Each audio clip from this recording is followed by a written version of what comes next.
오늘 말씀은 사도행전 7장 55절, 56절 말씀입니다. 신약성경 199페이지에 있습니다. 한 목소리를 같이 봉독하겠습니다. 스데반이 성령 충만하여 하늘을 우러러 주목하여 하나님의 영광과 및 예수께서 하나님 우편에 서신 것을 보고 말하되 보라 하늘이 열리고 인자가 하나님 우편에 서신 것을 보노라 한대. 아멘. 주일 예배에 나오신 여러분들 진심으로 환영하며 주님의 이름으로 축복합니다. 서로 인사하겠습니다. 부활의 삶을 삽시다. 서로 인사합시다. 부활의 삶을 삽시다. 지난 주일은 부활주일이었습니다. 그래서 부활의 기쁨을 함께 나누고 이렇게 은혜로 또 특성으로 하나님 앞에 영광 돌렸는데요. 하지만 부활절이 지났다 해서 그 부활의 감격이 약해져서는 안 됩니다. 그래서 우리는 항상 앞에도 얘기했듯이 십자가와 부활을 늘 마음에 품는 삶을 살아가야 된다. 그래서 매일매일 우리의 삶이 십자가를 붙들고 부활을 소망하는 삶이 되기를 소원합니다. 사실 요즘 시대는 계속해서 지속적인 기쁨을 누리기가 참 어려운 시대 속에 살아가고 있습니다.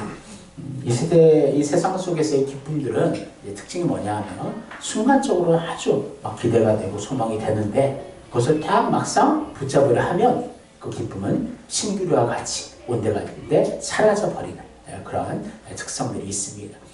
예를 들면 뭐 좋아하는 드라마나 좀 유행하는 드라마들 이렇게 또 기다려지고 또 보게 되고 그래서 그 볼 때는 참 재밌죠.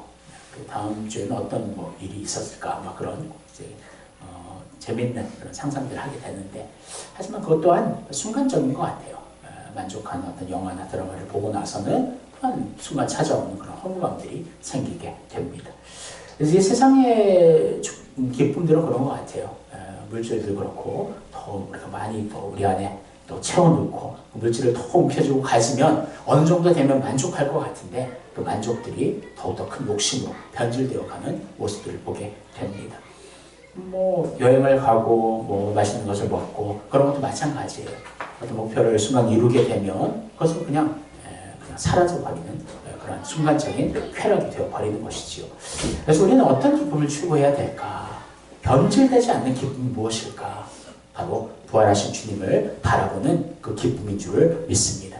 천국을 바라보며 영생을 바라보며 하나님의 그 주시는 그 사명을 힘있게 다해 감당해 나아가는 하나님과 늘 동행하는 그 삶이야말로 그 누구도 빼앗을 수 없고 변질될 수 없는 더 시간이 지나면 지날수록 더욱더 진해지고 깊어지는 그 기쁨이 우리 안에 누려지게 되는 줄을 믿습니다. 사실은 우리가 우리 인생을 살아갈 때 예측대로 움직여지지 않을 때가 많은 것 같아요.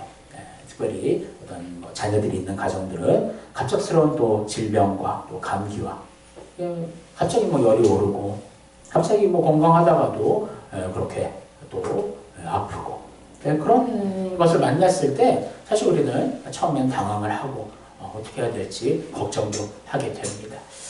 하지만 우리가 그 근본적인 어떤 이 세상 속에서의 그런 문제들로 인해 잠시 염려할 수는 있으나 우리가 주님 앞에 빠르게 회복되어서 언제나 하나님 안에서의 그 삶을 우리가 중심으로 살아가야 될 줄 믿습니다. 항상 끊임없이 우리가 해야 될 것은 우리 가정을 위해 기도하되 교회를 위해 기도하되 정말 우리 가정을 향한 하나님의 계획들이 무엇일까? 하나님이 기뻐하시고 하나님께서 인도하시는 그 가정의 길이 무엇일까? 항상 우리가 살피고 그것을 찾을 수 있는 여러분과 제가 되기를 소원합니다. 그래서 우리 인생을 사실 퍼즐 조각으로 이제 표현하죠. 그래서 어떤 분들을 보면 어린 시절부터 어려운 퍼즐들이 맞춰지는 가정들이 있어요. 그래서 어릴 때 정말 너무나 큰 아픔들을 경험하는 그런 가정들이 있는가 하면 또 어떤 가정들은 처음에는 괜찮다가 점점 갈수록 그런 어려운 문제들이 또 생기는 가정들도 있습니다. 그래서 하지만 보면요, 그 퍼즐들은 다 중요한 퍼즐들이라는 거예요. 없어서는 안 되는 그 가정을 이루어가고 맞춰 나아가는 하나님께서 매일매일 맞추시는 그 퍼즐이다. 그래서 우리가 기억하기를 원합니다. 그래서 어떤 분들은 어려운 퍼즐들이 맞춰지니까 그게 힘든 것처럼 보이지만 하나님이 중심이 되고 하나님을 섬기는 가정들은 그 가정의 퍼즐들을 우리가 맞춰 나가는 것이 아니라 하나님께서 하나하나 지금도 맞춰 나아가고 계신 줄 믿습니다. 그래서 그 과정이 좀 어렵지만 하나님을 기다리고 하나님을 의지하고 그래서 하나님의 뜻을 찾을 때 하나님께서는 그 퍼즐을 가장 아름다운 조각으로 맞춰 주실 줄을 믿습니다. 어쩔 때는 버리고 싶은 조각들도 있어요. 이것은 내 인생에서 없어지면 좋겠다. 하지만 또 멀리 생각하면요, 그 퍼즐이 있기 때문에, 그 고난이 있기 때문에 더욱더 우리 하나님 앞에 한 걸음 더 나오게 된 줄을 믿습니다. 어떤 분들을 보면 인생 자체가 너무나 크게 이렇게 스톱이 된 경우가 있어요. 하지만 그 자리가 어떤 자리였냐? 바로 주님을 만나는 자리였다는 거죠. 이것이야말로 가장 큰 축복이라고 생각합니다. 우리의 뭐 평생 한 120 오래 산다 하더라도 정말 누릴 거 다 누리고 다 가지고 살았다고 생각해 보세요. 그러니까 그런 다 이제 누리는 상황 속에서 하나님을 찾을 수 있는 기회가 없었다는 거죠. 그리고 지옥을 가면 얼마나 그 누렸던 것이 다 아무것도 아닌 허무한 것이 되어버립니까? 인생에 스톱이 걸리고 어려움이 있다 하더라도, 죽을 위기 가운데 있다 하더라도 그 자리에서 예수를 만나는 것이야말로 참된 우리의 기쁨이고 소망이 되는 줄을 믿습니다. 항상 우리의 신앙의 중심은 항상 왜 이렇게 힘들까? 고난이 중심이 되는 게 아니에요. 그 고난 넘어서의 하나님의 뜻이 무엇일까? 하나님께서 지금도 우리의 인생의 퍼즐을 맞추시는데 왜 내게 이런 어려운 퍼즐들이 맞춰질까? 지금 당장은 이해하기 어렵고 지금 당장은 죽을 것 같지만 지나고 나서 보면 그것이야말로 우리 인생에서 정말 중요한 퍼즐의 조각이었음을 우리가 깨닫게 되는 줄을 믿습니다. 그래서 우리가 항상 보면은 우리의 속도가 더 빠른 것 같아요. 항상 하나님의 응답의 속도보다 우리가 원하는 속도가 훨씬 더 빠른 것 같아요. 그러다 보니까 내가 기도하고 원하는데 이루어지지 않으니까 바로 포기해버리는 그런 경우들이 나타나는 것이죠. 하지만 하나님께서는 너무나 안타까워하셔요. 조금만 더 기도하고 조금만 더 기도에 잔이 차면 하나님의 때가 이르게 되고 하나님의 놀라운 역사를 경험하게 될 텐데 그 기도가 중단되어지고 내 방식으로 그것들이 이루어지다 보니까 결국에는 그 하나님이 주시는 그 은혜와 기쁨을 누릴 수가 없더라는 것이죠. 얼마나 안타깝겠어요. 오늘 한 인물이 있습니다. 한 집사님이 있는데 스테반 집사님. 그래서 그가 지금 너무나 큰 위기 어려움 속에 지금 다다라 있습니다. 사람들 그 환경을 보면요, 내가 거기 있었으면 어떡하냐 지금 한 명이 사람이 죽게 생겼네, 그렇게 그런 두려움에 휩싸일 수 있었던 그런 상황들 속에 스테반이 서져 있습니다. 하지만 정작 스테반은 달랐어요. 여유 있고 평안하고 기쁨이 충만하였습니다. 어떻게 그렇게 할 수 있었을까? 오늘 스테반의 이 순교의 자리를 우리가 살펴보면서 어떻게 스테반이 그 안에서 기쁨과 감사함을 누렸는가? 우리 또한 어떻게 어려움과 고난 속에서 그 기쁨과 감사함을 누릴 수 있는가? 함께 그 방법을 찾아보는 시간 되기를 원합니다. 오늘 사건은 사도 바울의 삶 속에 아주 큰 영향을 준 사건이었습니다. 그래서 바로 보여지지 않았지만 복음의 씨앗들이 뿌려졌고 나중에 큰 영향력을 나타내는 그러한 아주 복음의 또 그렇게 확장이 있는 그러한 사건이었습니다. 바로 스데반의 순교였습니다. 스데반은 7 집사 중 한 명으로 믿음이 좋은 사람이었습니다. 그래서 지금으로 얘기하면 이렇게 집사라는 어떤 직분이 그대로 이제 적용되는 것은 아니에요. 이 당시에 집사라는 직분은 어떤 목회자와 같이 또 복음을 전하고 하나님 나라를 선포하는 정말 리더의 역할이었다라고 할 수가 있습니다. 그래서 그는 이 교회에서 여러 가지 일을 했고 또 회장에서도 복음을 전했습니다. 그래서 평소에 하나님 일을 열심히 하였고 기도한 말씀으로 믿음을 키우고 그 믿음을 사람들에게 전파하는 하나님의 일들을 마음과 삶으로 실천한 사람이었습니다. 그래서 그는 항상 두려울 것이 없었어요. 사람들 앞에서 담대하게 하나님의 말씀을 선포하였습니다. 그러다 보니까 스데반은 보수적인 유대 지도자들로부터 많은 공격을 받게 됩니다. 하지만 공격자들 앞에서 항상 스데반은 지혜와 성령으로 답변하였다. 성경을 말하고 있는데요. 한번 같이 말씀을 읽겠습니다. 스데반이 지혜와 성령으로 말함을 그들이 능히 당하지 못하여. 아멘. 스데반이 어떻게 말했다? 자기 생각이 아니라 하나님 주신 성령의 지혜와 또 성령의 능력으로 그 말했을 때 능히 그를 이길 자가 없었다. 이렇게 말하고 있습니다. 그렇습니다. 우리 또한 우리 입으로 말하면요, 우리의 말 자체는 그렇게 힘이 없어요. 하지만 우리가 지혜와 성령을 가지고 하나님 주신 믿음을 가지고 그 말을 할 때 그 말은 놀라운 영향력이 있는 하나님의 능력이 되는 줄을 믿습니다. 그래서 이 스테반을 당해낼 자가 아무도 없었다. 스테반이 어느 정도의 성령 충만한 자였는가? 사도행전 6장 15절을 보면요. 같이 읽겠습니다. 공회 중에 앉은 사람들이 다 스테반을 주목하여 보니 그 얼굴이 천사의 얼굴과 같더라. 아멘. 공회 중에 앉은 자들은 바로 스테반을 대적하는 자들이라고 볼 수가 있는데요. 그 사람들이 자기 원수인 스테반을 보는데 그 얼굴이 누구의 얼굴과? 천사의 얼굴과 같았다. 얼마나 성령 충만하면 그 얼굴에서 광채가 나고 있다는 것이지요. 사랑하는 성도 여러분, 여러분들의 얼굴은 이렇게 광채가 나고 있습니까? 옆에 분의 얼굴을 볼까요? 광채가 나고 있나요? 네. 서로 인사할까요? 천사의 얼굴과 같습니다. 서로 인사합시다. 좀 많이 피곤한 천사들이 있는 것 같은데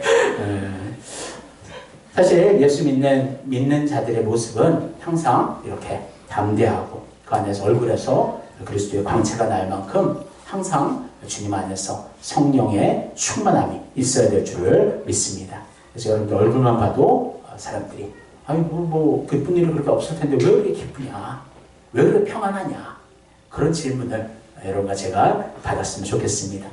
스테반은 이제 드디어 미움을 받았고 그것이 쌓여서 이제 사내들인 공회에 소집이 되어서 재판을 받게 됩니다. 그 재판의 명목은 뭐냐면 하나님을 모독했다. 모세법을 경멸했다. 나사렛 예수가 성전을 헐 것이라고 했다는 그 말에 대해서 이제 성전을 진짜 헐어버린다라는 그러한 의미로 생각하였고 그리고 그를 이제 고소를 했습니다. 하지만 고소의 자리에서 스테반은 담대한데요. 그래서 그들의 잘복을 지적하고 있는데요. 첫 번째는 과거에 요셉을 박해했던 조상들처럼 공회원들이 예수님을 핍박하고 있다. 첫 번째 내용이고 두 번째는 조상들이 모세에게 했던 것처럼 예수님을 지금도 거역하고 있다. 세 번째는 참 성전이신 예수님을 그들이 모르고 있다. 그러면서 담대하게 예수 그리스도가 참 하나님의 아들이심을 증거하고 있습니다. 더 나아가 스테반은 이렇게 막 얘기를 해요. 목이 곱고 마음과 귀에 할례를 받지 못한 사람들. 그러니까 그 사람들은 더욱더 이제 마음속에 분노를 품게 됩니다. 스테반은 두려울 것이 없었습니다. 하지만 이것은 아무 때나 나서는 무식한 것과는 달라요. 스테반은 복음을 위해서, 하나님 나라를 위해서 자기의 생명까지 아깝게 생각하지 않고 내어 걸고 복음을 전하고 있는 것입니다. 이것은 무식함이 아니라 담대함이다 표현할 수가 있는 것이지요. 그 당시 유대인들은 메시아이신 예수님을 모욕하고 있었고 그를 믿는 자들을 다 죽이려 하고 있었습니다. 그래서 그들의 말에 가만히 침묵하는 것 자체가 그들의 말에 동조하는 것과 마찬가지였다는 거죠. 하지만 이 당시에 많은 크리스찬들이 그냥 침묵하고 있었습니다. 하지만 스테반은 달랐죠. 거기에 대해서 나는 인정하지 않는다. 예수님이 참 구주이시다. 그것을 크게 외치고 있는 스테반의 모습을 보게 됩니다. 이 모습은 골리앗 앞에 서 있는 다윗에게 우리가 찾아볼 수가 있는데요. 다른 사람들은 골리앗이 하나님을 모욕하는 것에 침묵하고 있었습니다. 하지만 다윗은 달랐죠. 하나님의 이름으로 너에게 나아간다. 내가 하나님의 이름으로 하나님의 이름을 모욕하는 너에게 심판을 선언한다. 그렇게 담대한 마음을 가지고 골리앗 앞에 나갔고 다윗은 골리앗을 무너뜨리게 됩니다. 스테반도 그랬어요. 하나님의 마음을 가지고 주님이 주시는 정말 그 기쁨과 평안을 가지고 부활하신 주님을 의지하며 복음을 전하고 있었습니다. 스테반에게서는 이것은 해도 되고 안 해도 되는 선택의 문제가 아니라 내 생명을 구원해 주신 하나님을 위해서 기꺼이 내 생명을 바쳐서 내가 복음을 전하겠습니다. 그게 가장 큰 사명이었고 생명을 걸 만한 사명이었음을 여러분 기억하시기를 원합니다. 결국 이제 지도자들은 스테반을 향해 돌을 던지기 시작합니다. 처음에 한두 명이 던졌겠죠. 하지만 여러 명이 다 눈이 돌아가서 분노하며 돌을 던지기 시작합니다. 사도행전 7장 54절 말씀 같이 읽겠습니다. 그들이 이 말을 듣고 마음에 찔려 그를 향하여 이를 갈거늘. 그래서 마음이 찔렸다는 뜻은 크게 놓아요 감정이 격해졌다. 왜 그랬을까요? 자신의 행동이 양심에 걸리고 그들도 메시아를 기다리고 있었지만 예수님이 오는 일을 위해 오셨고 보이지 않는 천국을 만드시다는 것에 대해서 인정하지 않음으로 말미암아 그 안에서의 그런 분노와 반항들이 생기기 시작하였다는 것이죠. 그들은 철저히 정치적이고 민족적인 구원을 가져올 메시아만을 기다리고 있었다는 것입니다.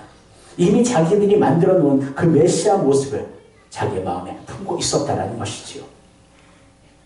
그러니까 하나님의 아들이신 예수님의 말을 들었을 때 그 안에는 부딪힘이 있고 찔림이 있었다는 것입니다. 진리 앞에서는 찔릴 수밖에 없습니다. 원래 불을 꺼놓고 깜깜하면 더럽고 추잡한 것이 안 보여요. 하지만 불을 켜는 순간 그 모든 것이 보여지는 것이지요. 바로 주님께서 정말 말씀을 전하고 주님께서 우리 안에서 빛을 비추실 때 우리 안에 어두움들은 드러나게 되어 있는 것이지요.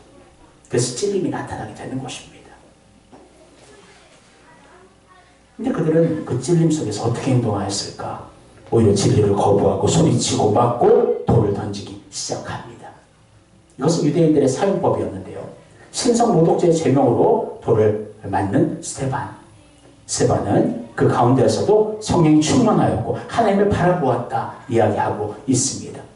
여러분 생각해 보세요. 큰 돌을 던지고 그렇게 막 맞으면서 그냥 다 터지고 있는 상황 속에서 거기에 평안할 수 있는 사람이 누가 있겠습니까? 거기에서 두려움 없이 기쁨으로 정말 하나님께 감사하는 사람이 얼마나 되겠습니까? 하지만 스데반은 하나님 앞에 감사하고 있었다는 거죠. 그 방법이 가장 중요한 방법, 오늘 그 말씀인데요. 한번 같이 읽도록 하겠습니다. 스데반이 성령 충만하여 하늘을 우러러 주목하여 하나님의 영광과 및 예수께서 하나님 우편에 서신 것을 보고. 아멘. 스데반이 담대할 수 있었고 기뻐할 수 있었고 평안할 수 있었던 것은 그 성난 군중들을 바라보았기 때문이 아니라 그 군중들을 보지 않고 하늘을 바라보았기 때문이라고 말씀하고 있습니다. 근데 그 방법은 성령 충만해서 시작된다는 거죠. 성령 안에 우리가 거하고 성령 안에서 우리가 기뻐하고 감사할 때 우리의 영의 눈을 떠서 주님을 바라볼 수 있도록 하나님께서 역사해 주신다는 것입니다. 스데반은 성령 충만하였고 그 눈을 들어 하늘을 보니까 하나님의 영광을 바라보았고 그 우편에 있는 예수 그리스도께서 서시고 뭘 하셨을까? 분명히 스데반을 응원하셨을 것입니다. 화이팅 외치셨을 것입니다. 조금만 더 힘내. 이길 수 있어. 너의 그 순교가 놀라운 복음의 놀라운 열매들이 될 거야. 주님께서 그렇게 응원하시며 스데반 앞에 서 있었다는 것입니다. 여러분 얼마나 멋집니까? 우리 또한 그렇게 할 수 있다는 거예요. 어려움과 고난, 역경들이 있을 때 깜깜한 우리 앞에서의 그 담들이 우리 앞에 세워졌을 때 위에까지 맡길까? 아니에요.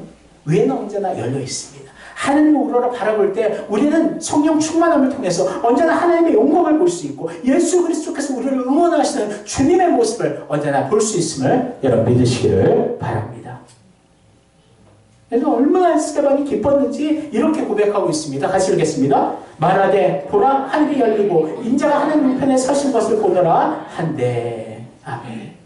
지금도 돌이 툭툭 맞아서 지금 깨어지고 있는 상황임에도 스데반은 외칠 수밖에 없었어요.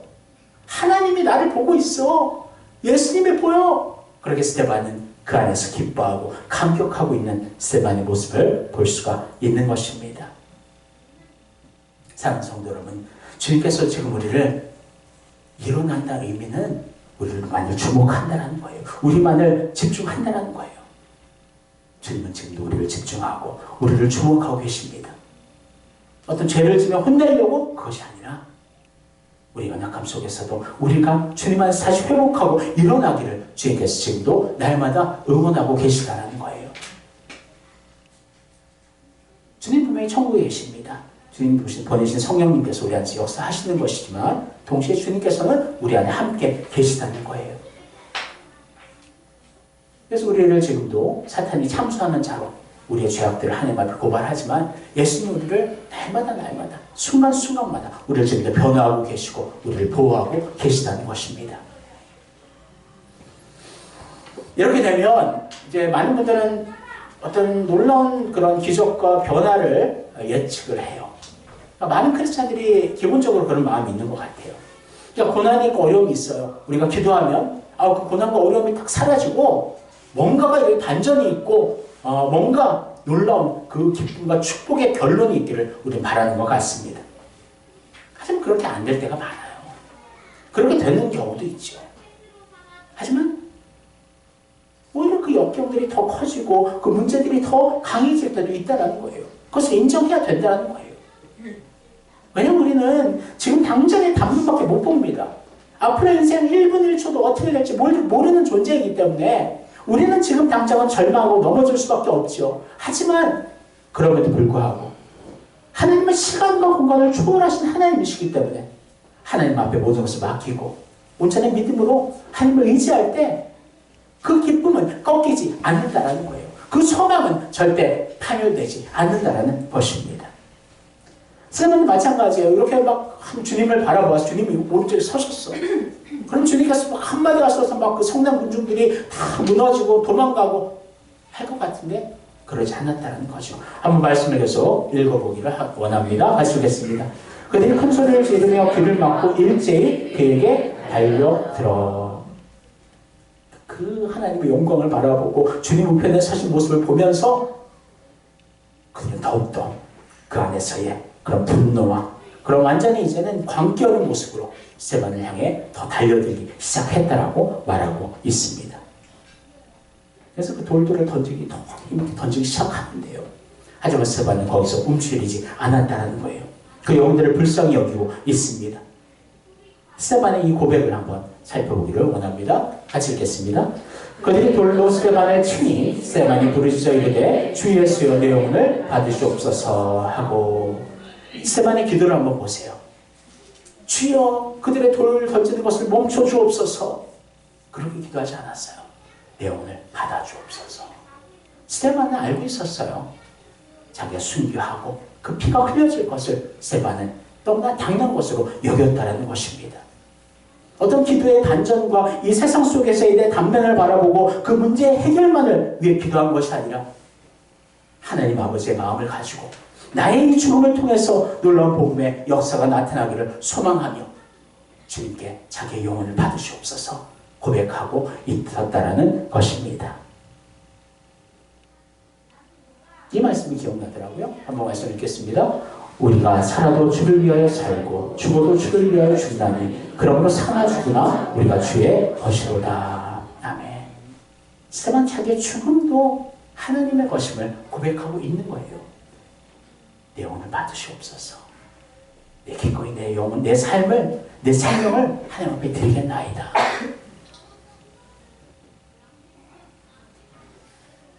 스데반은 더 놀라운 기도를 하는데요. 60절 같이 읽겠습니다.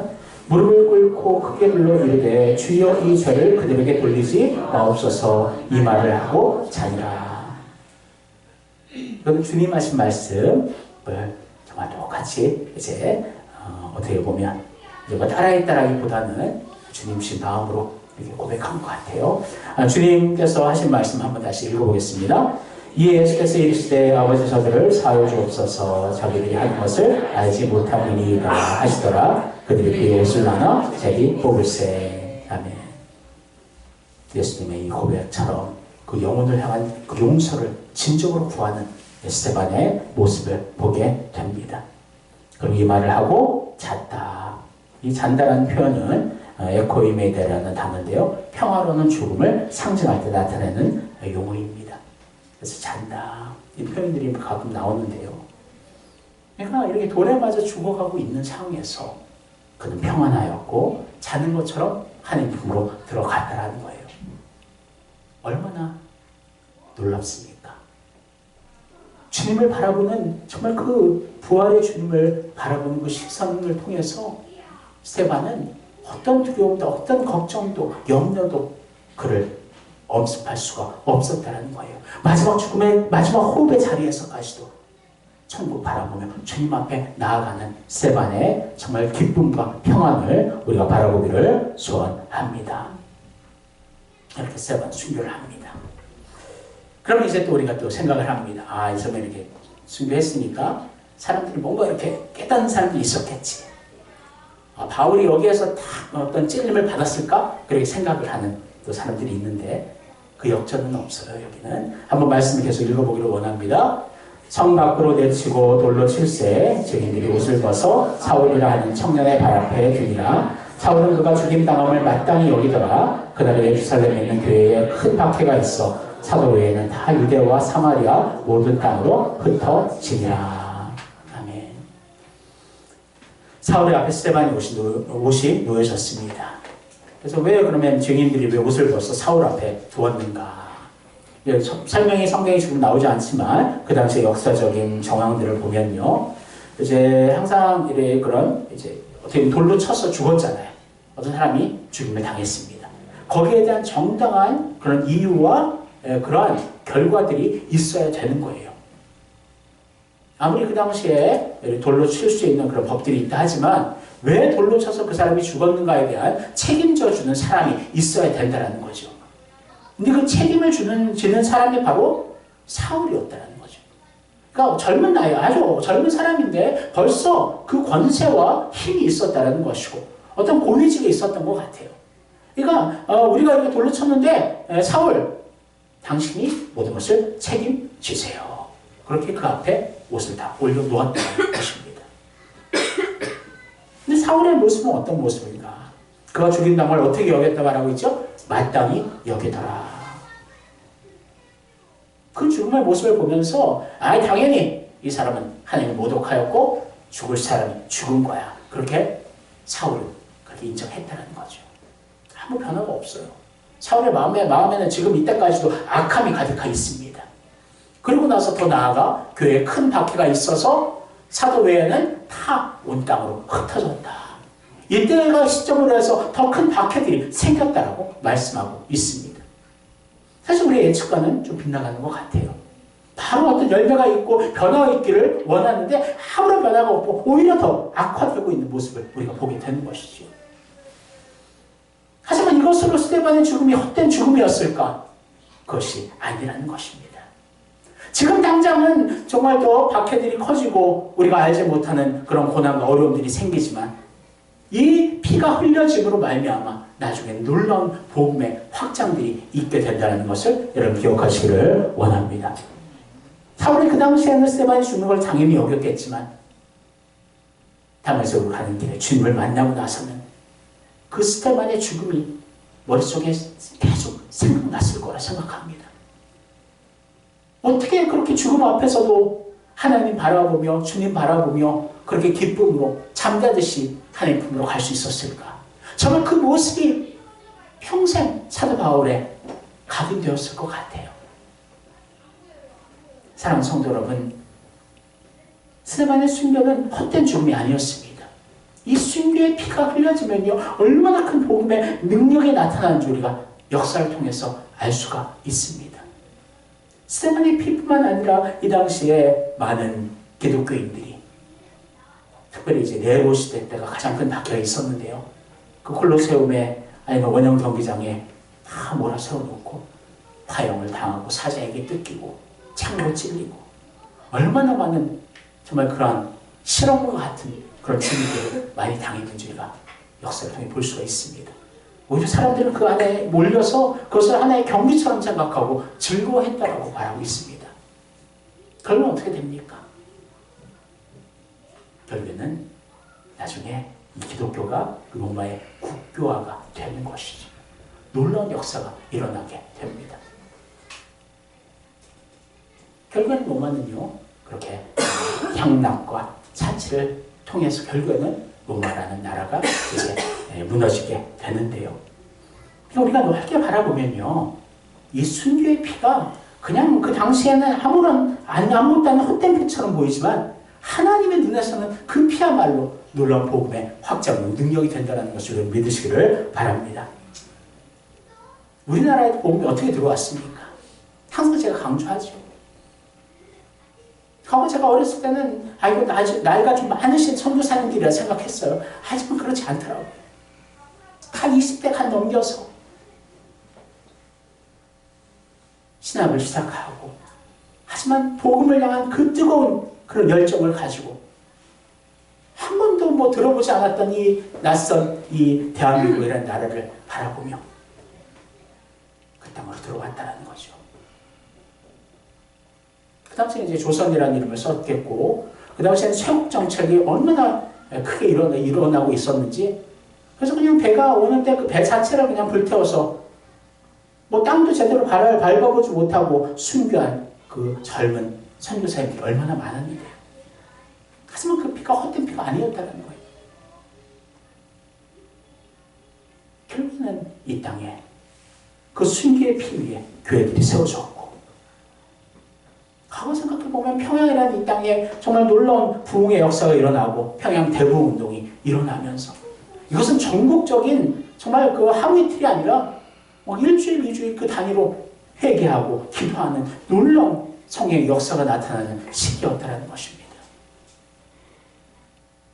하지만 지금 시대는 어떻습니까? 교회들도 그렇고 너무나 많이 힘을 잃었어요. 너무나 이 사회 속에서도 손가락질을 받고 지탄을 받는 그런 시대가 되었다는 거죠. 하지만 그렇다고 성령의 역사가 약해졌느냐? 그것이 아니라는 거예요. 아직도 하나님 안에서 정말 주님을 바라보고 부활하신 주님을 붙들고 정말 소망하는 성령 충만한 정말 많은 크리스찬들이 이 가운데 있기 때문에 하나님께서 지금도 이 땅을 보호하시고 선교의 국가로 그 사명을 지금 이 땅에 주시는 것을 여러분 믿으시기를 바랍니다. 이 세상에 멸망당하는 그 땅들을 보면, 나라들을 보면 역사 속에서 사실 모든 나라들이 사실 타락해 있어요. 죄악 가운데 있습니다. 하지만 그 가운데 하나님을 진정으로 섬기고 그 나라를 위해 기도하는 참된 의인들이 있는가를 하나님께서 바라보시는 줄을 믿습니다. 소돔과 고모라도 왜 멸망했는데요? 의인이 없어서 멸망했습니다. 사랑하는 성도 여러분, 이 나라도 마찬가지예요. 지금도 어려운 가운데, 혼란 가운데, 정말 지금 이런 유심도 유칠 사고들이 나타나고 여러 가지 지금 이제 매일매일이 지금 평안의 날이 없는 것 같아요. 그럼에도 불구하고 우리가 그 안에서 기뻐할 수 있는 것은, 소망을 품을 수 있는 것은 바로 우리에게는 부활하신 예수님이 있기 때문인 줄을 믿습니다. 그 주님을 온전히 바라보는 여러분과 제가 되었으면 좋겠습니다. 이런 나라적인 문제뿐만 아니라 우리의 가정 안에서도, 개인적인 문제 안에서도 너무나 큰 어려움들을 당할 때가 참 많이 있어요. 평안의 날이 없죠. 하지만 그럼에도 우리 믿는 자들은 늘 기뻐하고 평안할 수 있는 것은 바로 부활하신 주님이 지금도 하나님 편에 서서 우리를 응원하고 계시기 때문인 줄을 믿습니다. 여러분, 우리는 하나님의 일이에요. 땅에 떨어져서 우리 인생 자체가, 믿는 자들의 인생은 어떤 이 세상에서 평안과 안락을 누리는 것이 아닙니다. 오히려 고난이 있어요. 이 세상에서 우리 자신이 썩어져야 되는 거예요. 터져야 되는 거예요. 여러분, 미래의 그 씨앗이 이제 열매를 맺으려면 그 겉짜고 있는 껍데기가 터져야 돼요. 땅에 완전히 그냥 터져서 뿌려져야 돼요. 그때 뿌리가 내리고 줄기가 나고 열매가 맺을 수가 있는 것입니다. 주님이 먼저 그 하늘의 밀이 되셨습니다. 밀의 열매가 되셔서 우리를 위해서 터지고 죽으셨죠. 그리고 3일 만에 부활하심으로 이제 구원의 길을 우리에게 열어주셨고, 누구든지 예수를 믿으면 그 구원의 소망으로, 기쁨으로 나아가고 있다는 것입니다. 요한복음 12장 24절 말씀, 이 말씀 한번 같이 읽겠습니다. 내가 진실로 진실로 너희에게 이르노니 하늘의 밀이 땅에 떨어져 죽지 아니하면 하늘 그대로 있고 죽으면 많은 열매를 맺느니라. 아멘. 우리의 삶도 이런 삶 되기를 원합니다. 부활하신 주님을 바라보면서 결국에는 하나님께서 저 천국으로 인도하셔요. 주님 다시 오실 때 우리도 부활합니다. 예수 믿는 자들은 모두가 다 부활합니다. 이 큰 소망이 우리에게 있기 때문에 그 기쁨이 그것이 변동되는 게 아니에요. 성도의 견인이라고 우리 표현하는데 한 번 예수를 믿으면 하나님께서 끝까지 천국까지 인도하시는 하나님의 섭리가 있다는 거예요. 그러니까 우리에게 정말 부활은 미래이지만 또 미래가 아니에요. 지금 우리의 현실인 줄을 또한 믿습니다. 사랑하는 성도 여러분, 우리 또한 이 썩은 미랄이 되기를 원합니다. 그냥 부활하신 주님 바라보며 기뻐하고 이 세상에서 즐거워 살아가는 게 아니에요. 이 세상에서 우리가 썩어서 정말 주님을 전하고 하나님의 나라를 선포하고 주님을 위해 그 고난을 기쁨으로 받아야 된다는 거죠. 하지만 궁극적인 소망이 있다는 것입니다. 사랑하는 성도 여러분, 말씀을 맺겠습니다. 오늘 세마의 순교를 통해 어떤 마음 자세가 생겼습니까? 그리스도인들에게 핍박과 고난, 죽음이 동일하게 있구나. 돌에 맞아 비참하게 죽은 한 집사의 죽음. 세상 사람들은 너무나 끔찍하고 비참한 죽음이야 그렇게 결론을 낼 수 있겠지만 우리 믿는 자들은 아니, 그 죽음이야말로 주님께서 기뻐하시고 응원하신 죽음이야. 복음의 놀라운 확장이 있고 열매를 맺는 죽음이야. 사랑하는 성도 여러분, 이렇게 순교는 그냥 아무나 할 수 있는 건 아니에요. 이것도 하나님 주시는 은사 중에 하나입니다. 비록 우리가 순교의 자리까지는 나가지 못한다 하더라도 스데반과 같은 마음을 품고 늘 우리를 응원하시는 부활하신 주님을 바라보며 고난과 역경, 어려움 속에서도 그 기쁨과 그 소망이 꺾이지 않기를 소원합니다. 주님 말씀 늘 기뻐하며 감사하며 부활하신 주님 안에서 늘 부활의 삶을 살아가는 여러분과 제가 되기를 주님의 이름으로 축원합니다. 기도하겠습니다. 하나님 감사합니다. 하나님, 부활하신 주님은 지금도 우리를 응원하고 계시고 우리를 기뻐하고 있는 줄을 믿습니다. 아무리 고난과 어려움이 우리 앞에 있다 하더라도 부활하신 주님을 늘 바라보게 하옵소서.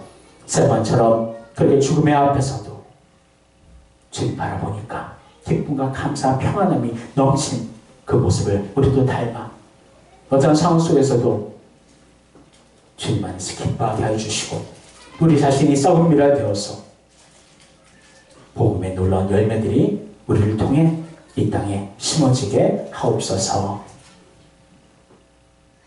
부활하신 주님을 늘 의지하며 부활의 소망을 품고 부활의 삶을 날마다 살아가게 하옵소서.